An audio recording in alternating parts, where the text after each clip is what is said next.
Donald Trump throwing down the gauntlet. Under fire now for remarks he made about women, caught on that hot mic almost a dozen years ago. The Republican nominee threatening to keep going after the Clintons if more damaging tapes of him go public. Watch.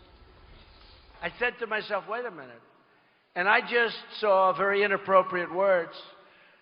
But Bill Clinton sexually assaulted innocent women, and Hillary Clinton attacked those women viciously.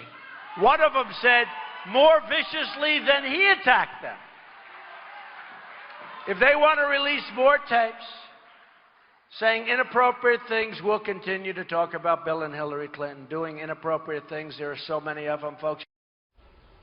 So there are reports that there will be more attacks against Donald Trump, possibly some more leaked sound and video footage. Is this a good strategy for Donald Trump right now to double down on this? In a word, no. I think that he really needs to stop talking about this for the good of his campaign. But I also think that she needs to stop talking about it for the good of the country. Because I think we are all so fed up with such an important election going down this path. Now, you can see why it made sense for him, this incredible weekend we've just had, on the debate on Sunday night, to make these points as a way of deflecting from this disgusting tape that was released. It made sense in terms of the tactics of the moment, but in terms of a strategy to win the election, not at all. He needs to have a message, and actually, compared to her, I think he does have a message that is potentially inspiring. Her only message is, he's disgusting and I'm not him. Actually, if he sticks to the substance, how he's going to get the economy going, create jobs, secure the border, beat ISIS, make America great again, that is potentially something that can lift the spirits of the country amidst this disgusting election campaign. We're going to talk more about how some Republicans are urging him to talk about the economy more coming up. But Megyn, for now, what does he do? He said he's sorry. To Steve's point, wouldn't it behoove him to just move on and highlight other important issues? Yeah, I think this is very tricky because I disagree with Bill Clinton's conduct, hands down, beginning when I was 13 years old and first found out about his actions in the White House. But for whatever reason, the American public has chosen to forgive Bill Clinton. He's a beloved figure. Her highest approval ratings ever was when he was cheating on her in the Monica Lewinsky scandal, 67% approval rating. This is very tricky. I would have more faith if this was a more shrewd politician. At this point, he has to focus on jobs, defeating ISIS. We have ISIS using chemical weapons against our soldiers in Iraq right now. There are much more pressing issues. I am disgusted with all of this.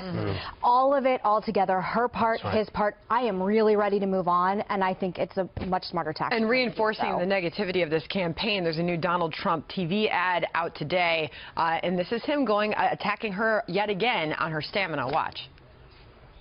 Hillary Clinton failed every single time as Secretary of State. Now she wants to be president. Hillary Clinton doesn't have the fortitude, strength, or stamina to lead in our world. She failed as Secretary of State. Don't let her fail us again. Effective, Dagan? This isn't as bad as him talking about Bill Clinton. We know what Bill Clinton did. Bill Clinton ain't running for the White House, though. It's Hillary Clinton, number one.